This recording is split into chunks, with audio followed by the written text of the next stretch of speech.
Buntut sumbangan 2 triliun, Polda Sumsel turunkan tim periksa anak Akiditio di Jakarta. Buntut panjang sumbangan 2 triliun Akiditio untuk penanganan COVID-19 di Sumatera Selatan, tak hanya Herianti, anak bungsu Akiditio, anak Akiditio yang lain yang tinggal di Jakarta pun akan diperiksa oleh kepolisian. Polda Sumsel turunkan tim terbang ke Jakarta untuk menggali informasi terkait sumbangan 2 triliun itu. Polda Sumsel melalui tim penyidik Direktorat Reserse Kriminal Umum akan memeriksa 5 orang anak almarhum Akiditio.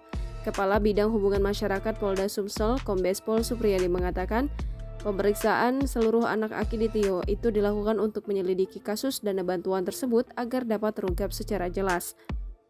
Supriyadi menjelaskan selain mengirimkan penyidik ke Jakarta, mereka juga akan melakukan pemeriksaan psikologis terhadap Herianti. Bahkan dokter dari Rumah Sakit Jiwa Ernal di Bahar sudah melakukan pemeriksaan untuk mengetahui kondisi kejiwaan Herianti.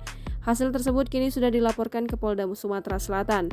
Diberitakan sebelumnya, polemik dana bantuan 2 triliun ini terjadi setelah Herianti yang merupakan anak bungsu Akiditio menyerahkan secara simbolis pada Senin 26 Juli 2021.